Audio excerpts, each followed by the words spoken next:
watching Reason and Theology Live. The show concentrates on theological topics, historical matters, and philosophical problems with content ranging from introductory material to in-depth examinations. And now, your host, Michael Lofton. Welcome to Reason and Theology, everyone. Your host, Michael, on a Saturday afternoon, joined by William Albrick and Eric Ibarra, co-hosts. And we are honored to have on, once again, Dr. Richard Price, an excellent, outstanding historian and scholar.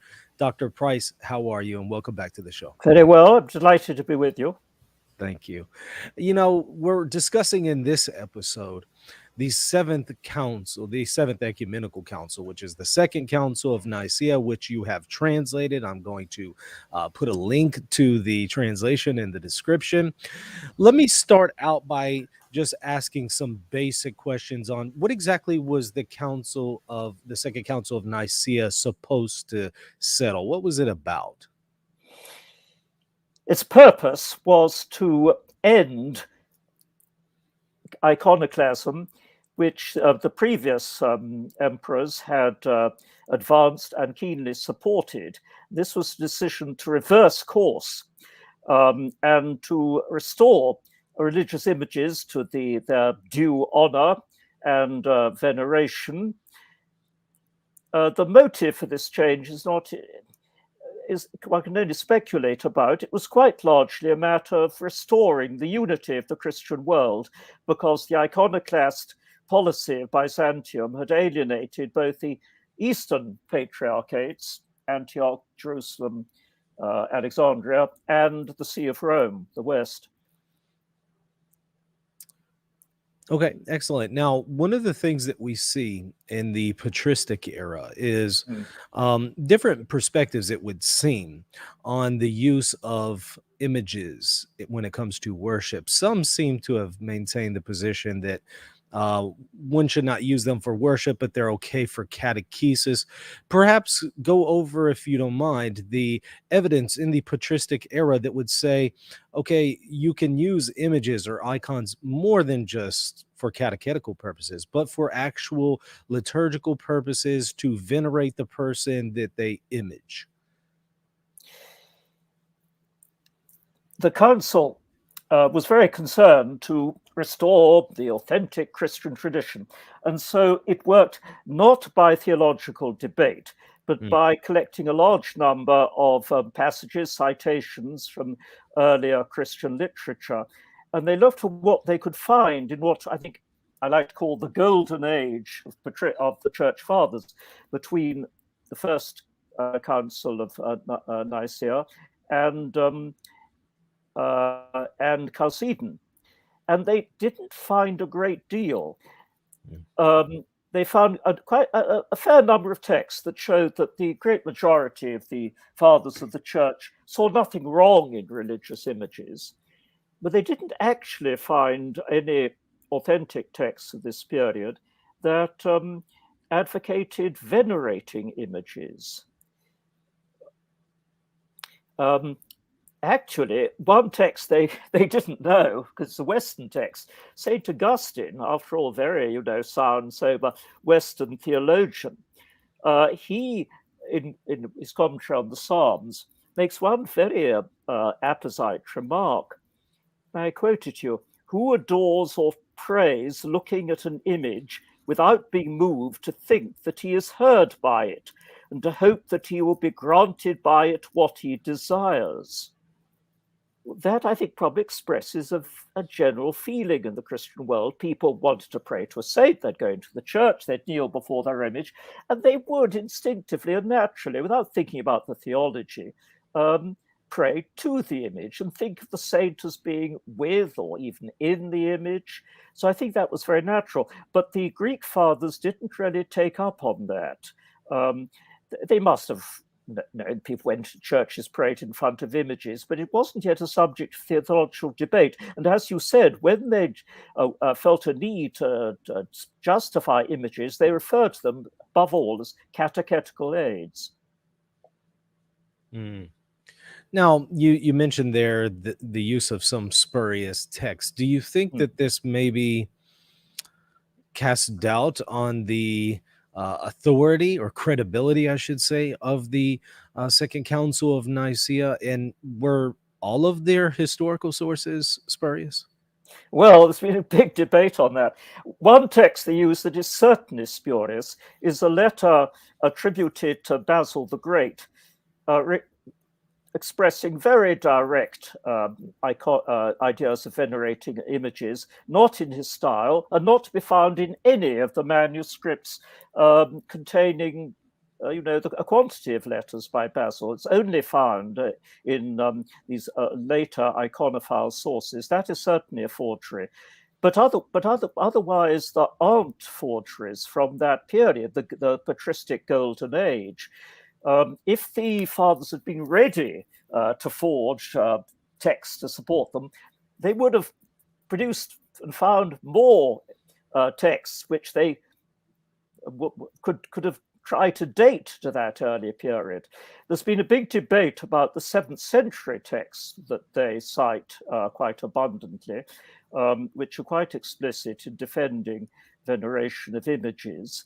And a very skeptical German, Paul Speck, followed by some of our best British scholars, have agreed that have argued that these texts are not authentic.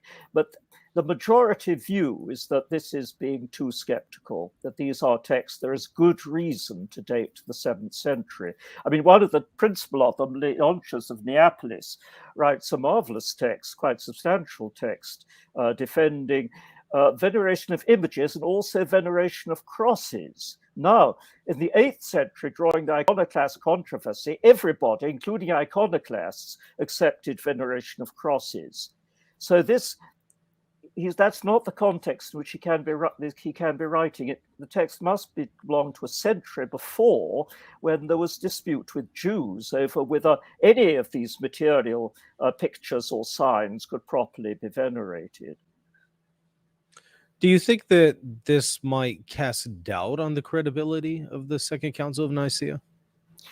No, I think the fact that, as I say, if they'd really felt a need to produce and been ready to forge earlier documents, they could have produced quite a lot that they could have attributed to the 4th century. The fact that they did not shows that they had no intention of cheating. Excellent.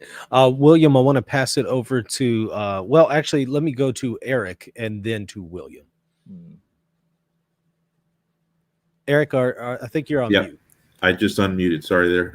Yeah, no problem. Thank you, Father Price, for coming on again. So moving on to something related to the text transmission. In Pope Hadrian's letters to Empress Irene and Constantine VI, there's 2 letters there. And we all know that the Greek version that survives does not have, of the first letter, does not have some of the criticisms made to Saint Tarasius about his quick elevation from the lay state to the patriarchate. But there is, and we kind of know that there was some sort of deletion of that part for the Greek, for the Greek side eventually. But there's also a deduction from the descriptions of papal power in the first letter, and it's been noticed by a lot of scholars that this perhaps was something done at the council, where the Greek bishops heard, or they read that before the council, and they said, this is just not tolerable. We need to make it more Byzantinized, and so they switched it around. They took out that Rome was the head of the church, and they took out that, that the succession of Peter, but they didn't do that with the second letter. No. So what do you think about the theory that at the council, the Greeks decided to say, we need to delete the descriptions of papal power in the first letter of Hadrian to the emperors? Yes, they weakened the passages. They didn't entirely remove them. They softened the passages in the papal letter. They had emphasis on supreme papal authority. But then, above all, they removed a number of demands that the Pope had made. Early on in the Iconoclast controversy, Byzantium had punished Rome by confiscating its estates in southern Italy and Sicily, and by transferring most of the Balkans from its traditional being under Roman jurisdiction to the authority of Constantinople. And those passages are all absent in the Greek version of the letter. Now, it used to be supposed that this suppression was carried out at Nicaea too in 787. However, the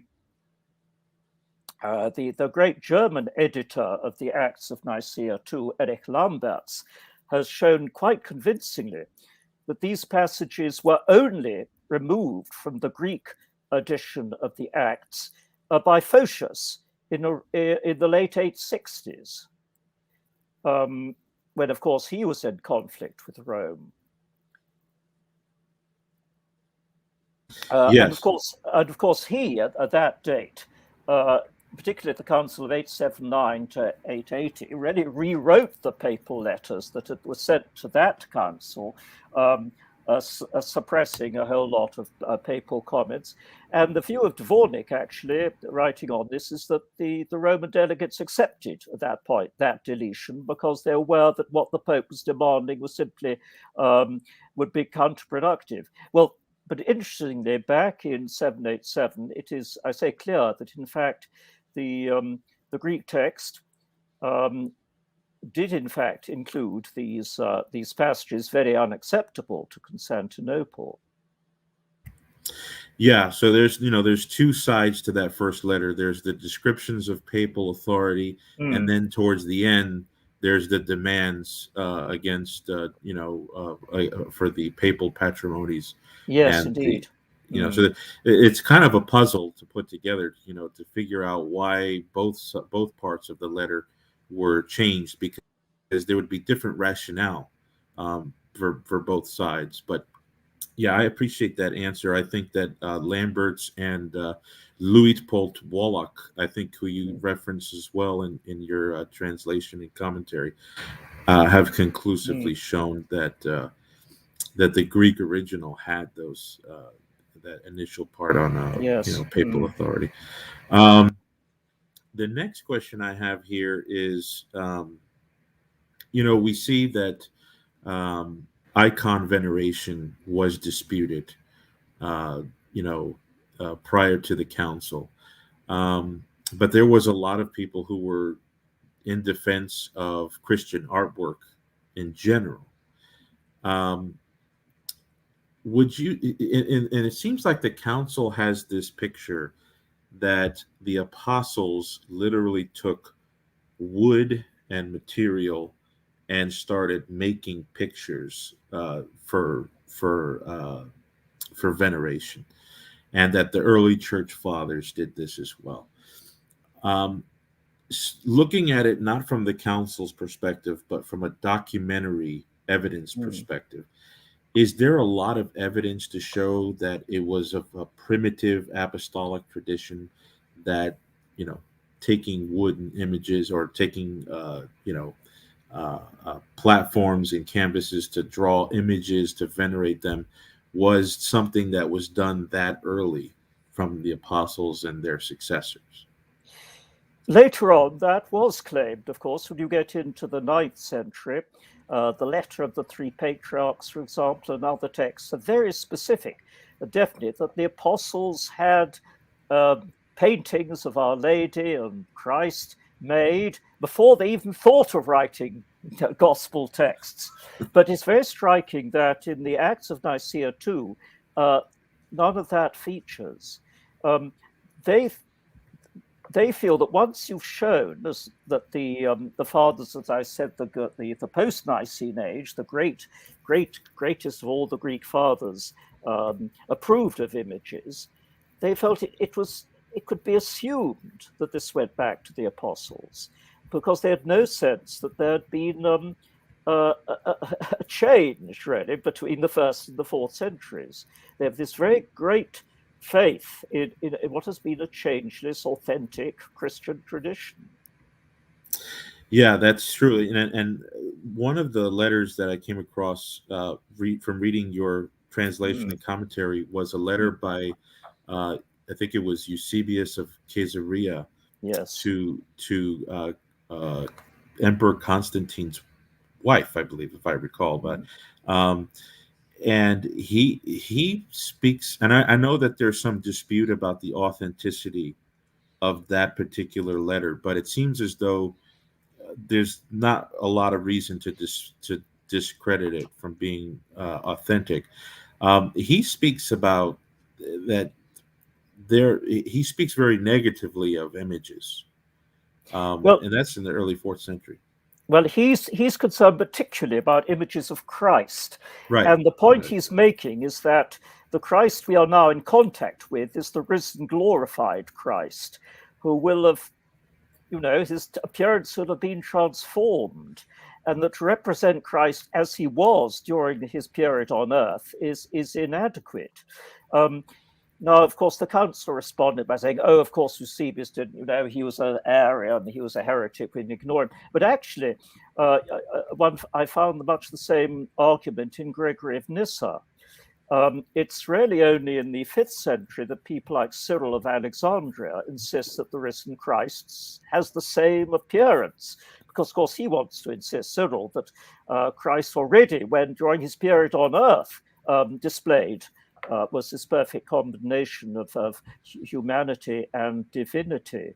The other text, which was quoted from the 4th century, directly hostile to images, were a text by Epiphanius of Salamis, the late 4th century great heresy hunter. And the council responded by saying, "Oh, these letters are forgeries." But they themselves quote a passage in one of these letters in which Epiphanius is deriding images, where he writes, "I have often said to my fellow celebrants that the images ought to be removed, but I have not been accepted by them, nor are they ready to listen to me even briefly." Well, that clearly isn't an iconoclast forgery, that statement. I mean, there's Epiphanius telling us that his voice was very much a minority one. Yeah. So, we've come across a lot of questions over the years as to what the evidence is of the fathers of the church doing these things, venerating images of Christ and the saints. And I think that we are left really to trust whether the Golden Age fathers and the fathers thereafter were truly representative of the of the apostolic tradition, because otherwise there doesn't seem to be a lot of documentary evidence that the apostles and their immediate successors did this. I think the answer is that we have to accept a view of development in the church, in doctrine, in devotions, in external practices. And the task of the historian of doctrine is to show that this development was a true development and not just a falling away from the authentic apostolic message. The fathers didn't have that sense of a development of tradition, but that is the way in which we need to make sense of these developments in the church. Yeah, that makes a lot of sense, because, and I'll make one more point here. I'm going to pass it over to William. But I think you hit on the nail there, because,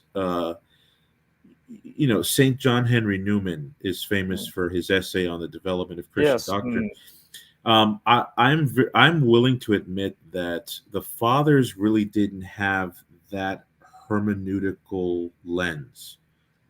They thought that what the apostles taught is what Chalcedon taught, is what Exactly. Nicaea Yes. taught. Yes. But I mean, it's very apparent that there is a process of unfolding, correcting, editing, revising that goes on. And so I think that takes place from every angle. And I think that the doctrine of the veneration of images is definitely a legitimate development, but it is a development nonetheless. All right, William, you go.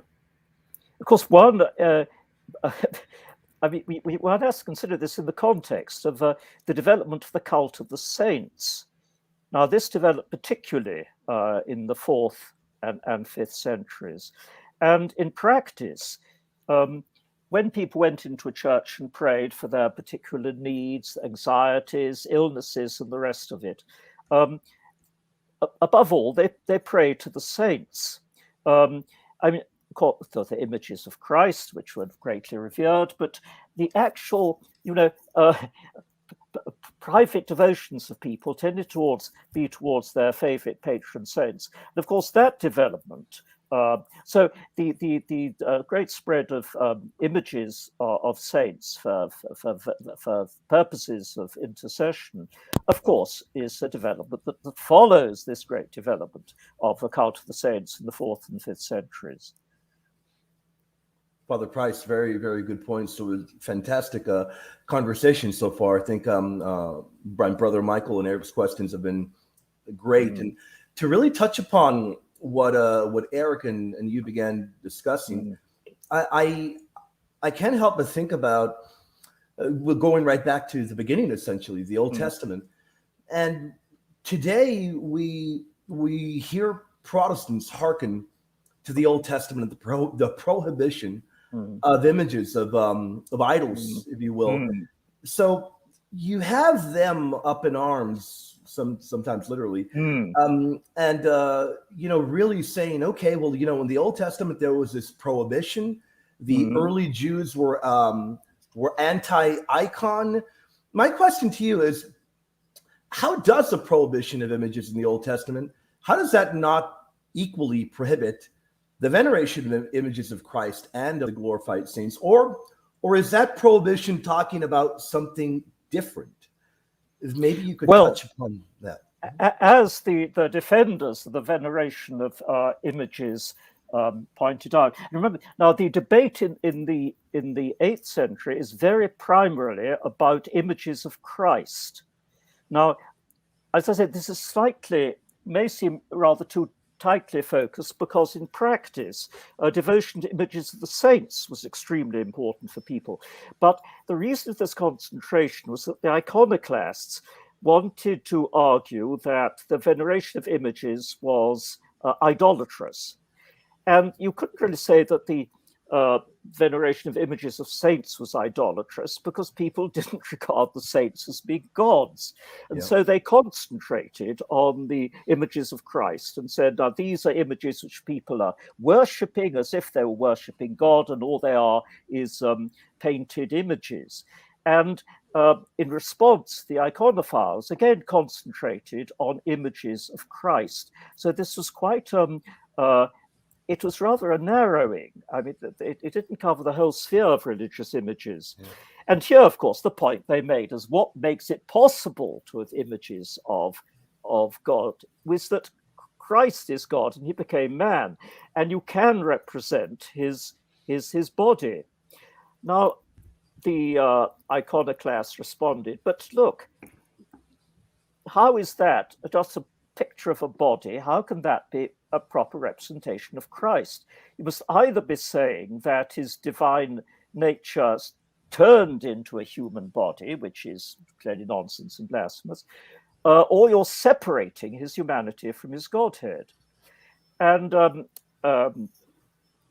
at the council, a good refutation of the iconoclast condemnation of images of the early Iconoclast Council 754, probably written by St. Teresius, makes the very good point that any representation, even just an ordinary human being, can't represent his totality. You see, people were quite used to the idea that you venerated images of the emperor and his family.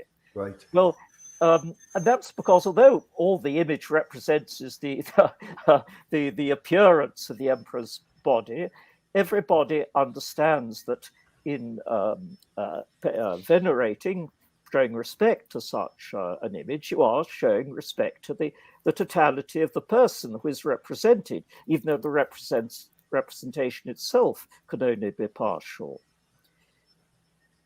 And there's a very interesting argument, again, in the same, it's the most theologically rich part of the Acts of Nicaea too. And most of the actual debate was simply piling up, earlier patristic texts and saying that shows it. And that is this refutation of the horos, the iconoclast definition of 754. And this document develops a very interesting argument that when Christ assumes human nature, he does not separate that from his Godhead. His Godhead itself, in the human nature, it makes contact with us. There's a certain sense in which, yes, the divine nature doesn't simply, in some sense, join humanity, but it expresses itself in a limited human body. And therefore, that is what we venerate, not just a manhood that was connected to Christ's Godhead, but Christ, God made man. That's a fantastic answer, Father. And I think the one other thing that I stop and I really, when we ponder about it, I know you've done an incredible amount of research on this, would be when it comes to early Judaism, particularly the Old Testament, and then when we look at the early Jewish historian Josephus, we note that as early as the Old Testament, images, statuary was being utilized. Particularly, I think of the vision of the idealized temple in Ezekiel, and then I think of the historian Josephus talking about actual statuary. So, would it have been a matter of, for when speaking about the Jews in particular, would it have been a matter of maybe other images being acceptable, even in religious worship, but images of God himself not being acceptable when it comes to Judaism? In your research, in your studies, have you discovered that to perhaps be the case? Or do you think early Judaism was just really completely anti-image? Well, King Josiah, at the end of the 7th century, removed from the temple, among other things, a bronze serpent. This is the serpent that then gets mentioned in the account of Moses. So clearly, until the end of the 7th century, there were images of deities within the temple, because through intermarriage of the Jewish royal family with the royal family of neighbors, this led to the placing in the temple of the gods of these other nations that Israel was in close alliance with. And Josiah cleans that out. But certainly by the time we get to the Christian era, the Jews are very clear and strict. Of course, they do have the synagogue at Europos, which is 3rd century, the representation of biblical scenes. So it's not there's not a strict exclusion of all imagery of that kind. But of course, there is the greatest insistence that God himself cannot be represented. And of course, this is something that was it's an important part of the iconophile defense, is that we don't make images of God the Father. And all you find in art is sometimes a hand appearing at one corner of a picture, which represents the presence of God. Now, in the Catholic tradition, representing the Father as an old man came in, well, several centuries after all this, as a way of, you see, if you're going to represent the Trinity, you want to represent the Father in some way. And if the Son is represented as a youngish man, and you want to bring out that Father and Son are consubstantial, represent the Father as an old man. But I think this is an unfortunate development. I think the sense of in the first 1,000 years that God the Father simply cannot be represented expressed a much more important truth. Okay, so that is a great answer, Father, and it really, my question to you would be, so you are of the mindset that you think it would be best to avoid images of God the Father. You would take? Yes, I do. Yes. Okay. Wonderful. I have one other question, then I'll definitely pass it back over to my brother Michael. In your research, and for the audience that may be wondering, you've done a fantastic amount of research on Nicaea II. And before we began the show, you were sharing with us that it took up a good number of years, and you really you reflect upon those in a very positive manner. So we're thrilled to be dialoguing with you on this issue. But how was Nicaea II's, or precisely what was its view on Pentarchy? Now the earlier Iconoclast Council 754 did not include representatives either from Rome or the Oriental Patriarchates of Antioch, Jerusalem, and Alexandria, which didn't worry the Byzantines. They clearly didn't regard the presence of such representatives as being essential for an ecumenical council, because, as I said, I was speaking to you a few weeks ago, for them the key feature of an ecumenical council is that it's summoned by the emperor, who is God's viceroy throughout Earth, throughout the world. So what might have expected, however, Nicaea II would make a huge fuss about, now we have got representatives from Rome, and they produced 2 representatives who were supposed to represent the 3 Oriental Patriarchates. In fact, they were pretty bogus. They didn't bring a letter from their so-called patriarchs. Now, they claimed to be synkeloi, which is the right-hand men, some assistants of the patriarchs. After the council, they did not return to their supposed patriarchate, so they are very dubious. But despite this fact that the council it contrived these representatives, and it was keen to stress it was superior to Council 754. The emphasis in claiming authority of their council was only secondarily on the Pentarchy being represented.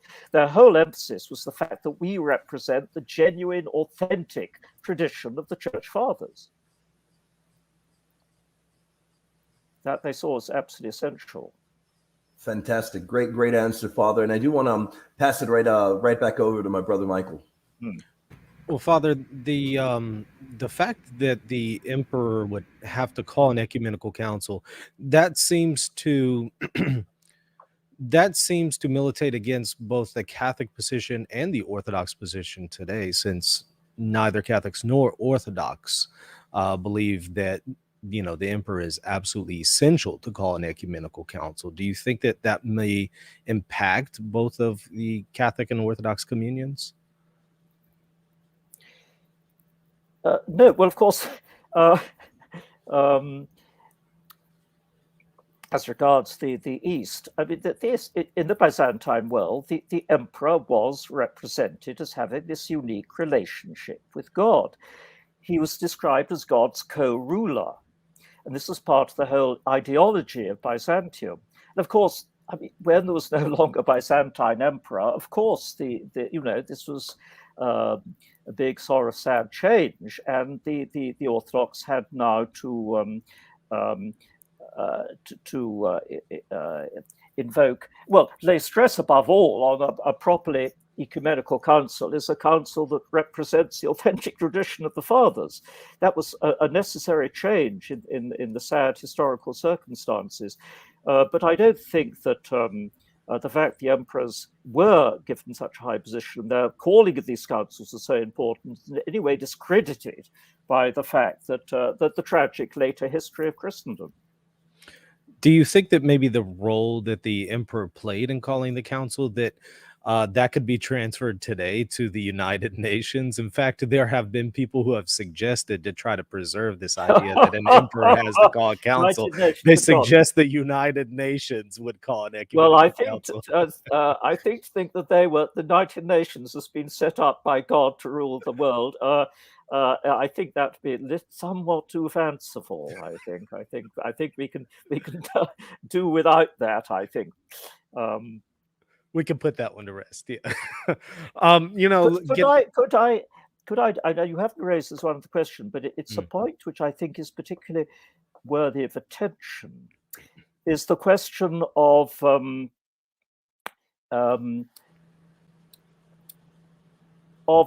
you see, I've been saying a key reason why venerating images of the saints is not idolatry is because we don't regard the saints as God. But what about images of Christ? Now, in fact, may I just read to you a key section of the definition? Sure. Where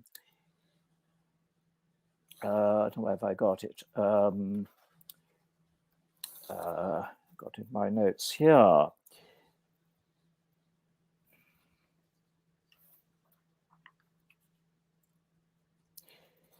The definition, it doesn't have much doctrine. Now, it essentially says what we define, lay down, is that images are to be placed in churches and venerated. But then it goes on, summing up what had appeared in the citations from church fathers. These images are to be accorded greeting and the veneration of honor, not indeed the true worship corresponding to our faith, which pertains to the divine nature alone, but in the same way as this is accorded to the figure of the honorable and life-giving cross, to the holy gospels, and to other sacred offerings. So,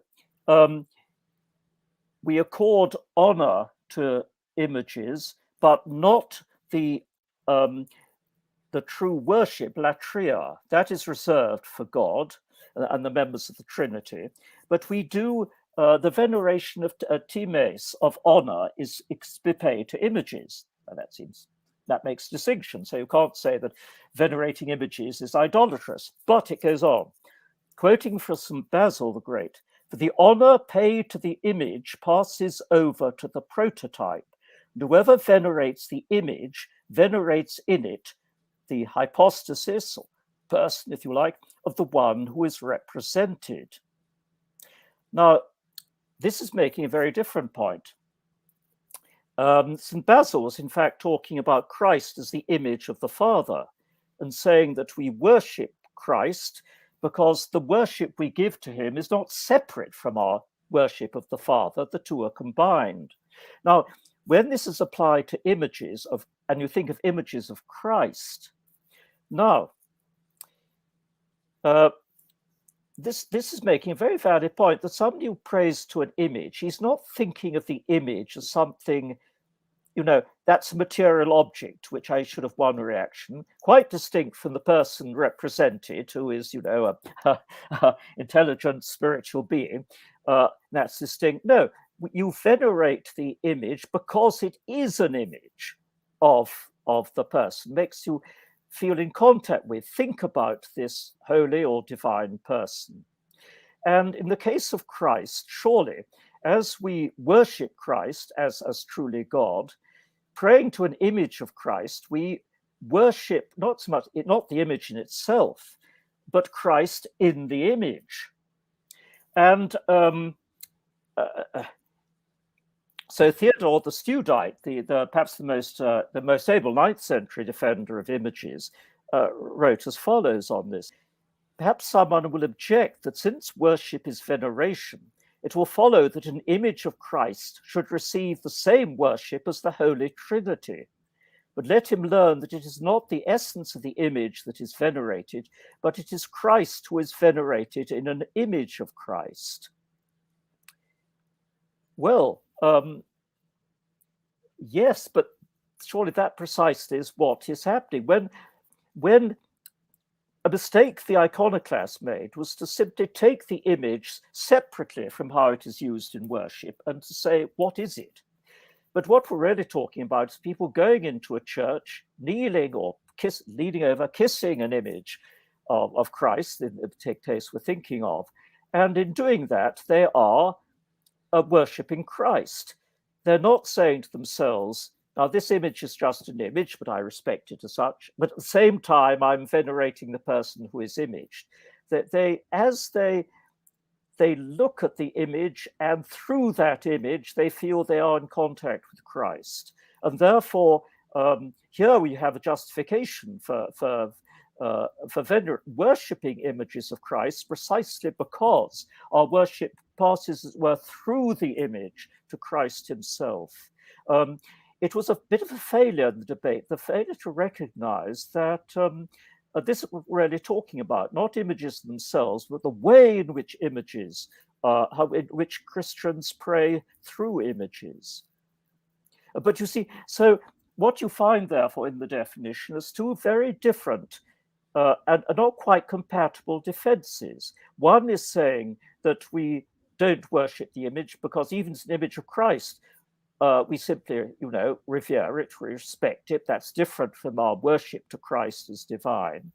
And the other, I think, more perceptive argument is that we do indeed, we worship Christ in images of Christ precisely because the image takes us beyond itself to the person who is there represented. This is a typical example of the way in which the fathers could develop arguments. You see, they're fighting a war, they're battle. I mean, it's not a situation you spend your time like an academic saying, what is a coherent and consistent position? You use a range of arguments that are available to you, and you're not so concerned about coherence.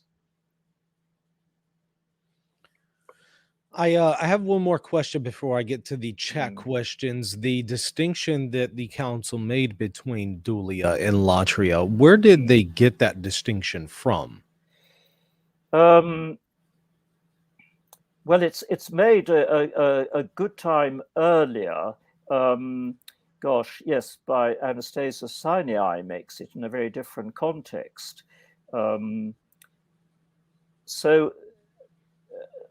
There was indeed an awareness of a distinction between the worship of God and the veneration and respect shown to crosses, for example. So, I mean, this was, or veneration of the saints. I mean, this was a recognized distinction. And the iconophiles made use of it.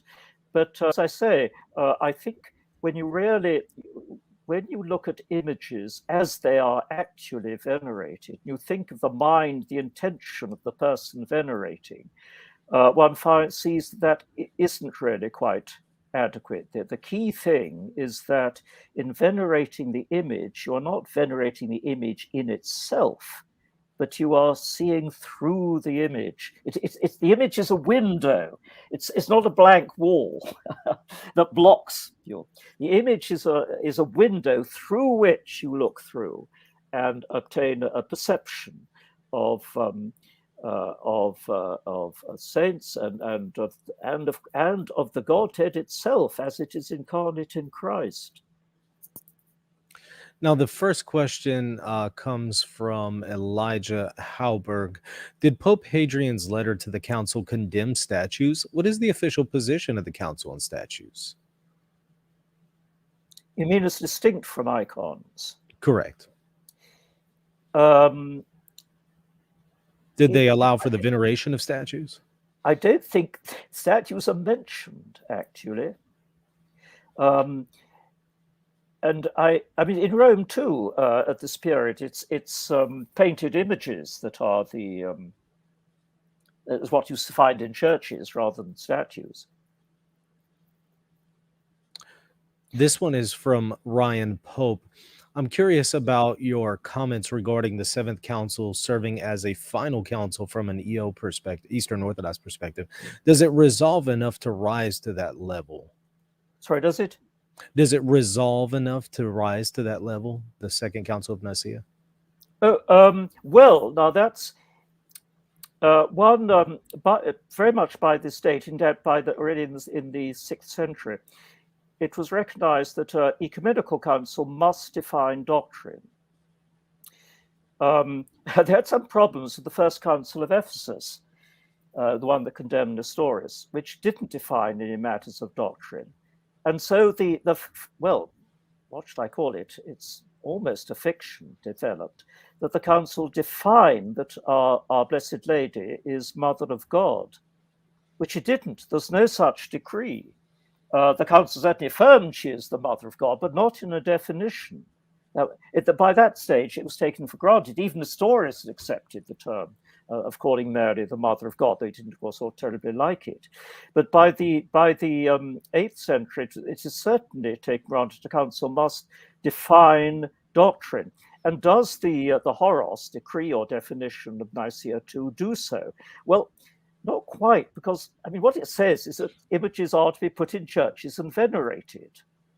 And then after I've read you what little theology it contains, which is this citation above all from Basil about the respect shown to the image passes through the prototype, that's scarcely a definition. So I think if one was being pernickety, one could say this falls a bit short of being a doctrinal definition.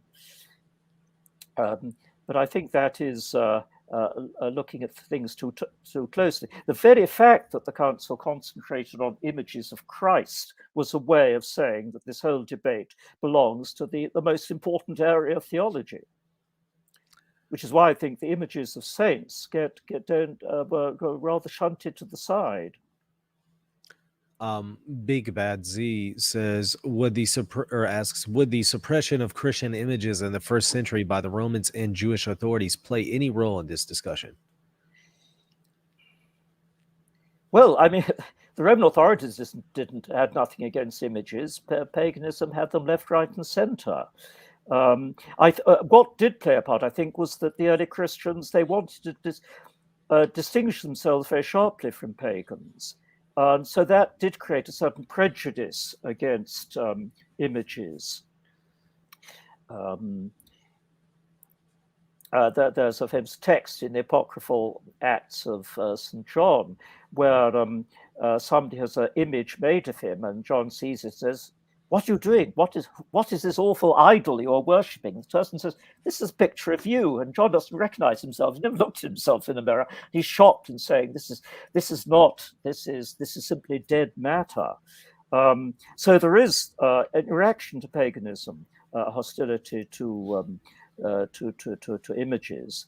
But of course, already, but already you find in the catacombs, of course, you have what was accepted, and in fact, Jews were quite ready to make use of, were representing biblical scenes. You know, the synagogue, 3rd century Jewish synagogue found in Dura Europos, the edge of Mesopotamia, that shows scenes being represented, biblical scenes. The fact that there are images in these catacombs, is that evidence that they venerated the 1st century? No, I mean, I think it's generally accepted that these images are essentially narrative images. They're not portrait images of a figure painted rather flatly, looking out at the person who enters the church. Mm-hmm. And speaking of which, somebody is asking, well, what do you think of the images in the catacombs discovered with images of Christ and the apostles? Are these anomalies, or do you think this was widespread? Well,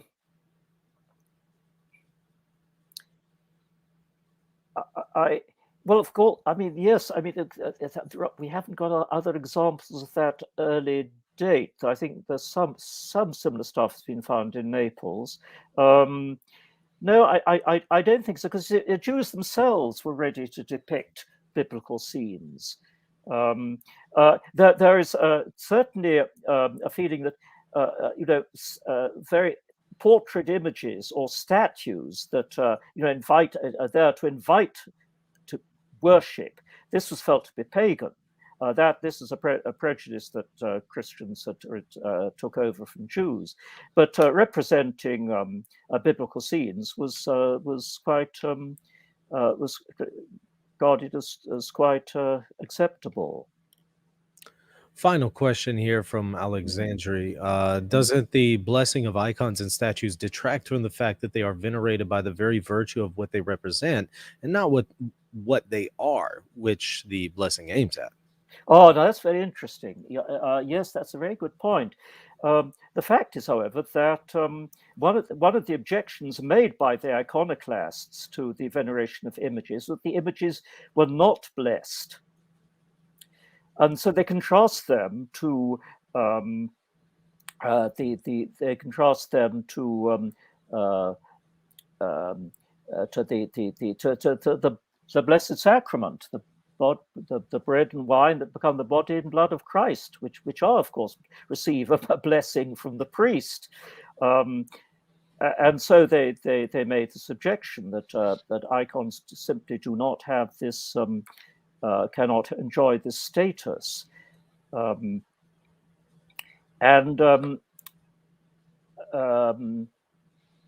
this has led some people to represent the debate as a dispute between those who want there to be a tight control of the sacred under the control of the state and the state-run church, and a sort of more widely diffused popular devotion. And in fact, the defenders of that veneration of images did have to feel a need to make a point that venerating images is, of course, splendid, but it mustn't detract from attending the liturgy. It is the worship in church under the, as a member of the church with the clergy and one's fellow believers, that must remain the central, most important part of Christian devotion. Oh, there was one final one that got in here that I got to sneak in. Did the Eastern Church believe in papal supremacy at the council? Because some are going to say that the papal claims were presented at the Seventh Council of Nicaea. I'm sorry, the Seventh Ecumenical Council. No one disputed that the Pope is the first in honor of all the bishops. But what was not accepted in Constantinople was that he had any authority over them. He could not dictate to them, but first in honor, absolutely, that was absolutely not disputed. Oh, and there was one other one here, the Council of Frankfurt 794, an Iconoclast Council. Could you briefly comment on that?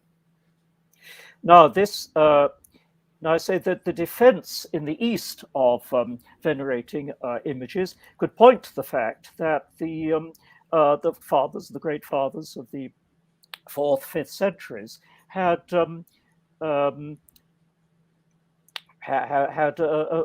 approved of didn't disapprove of images. They were quite happy with images being there and as a inspiration to piety and as a catechetical aid. And therefore, it was quite easy to argue in the East that iconoclasts were simply not being true to the fathers. But the debate in the West was much more difficult because the Franks, who strongly disapproved of venerating images and condemned the Council of Nicaea too, did not condemn having images. So the Pope Hadrian, in trying to defend the iconophile cause in the West, got into difficulties because, as I said, you see, the fathers of the 4th century express notice of disapproval of images, but they don't talk about venerating them. And and Pope Hadrian, he didn't really win the debate against the Franks.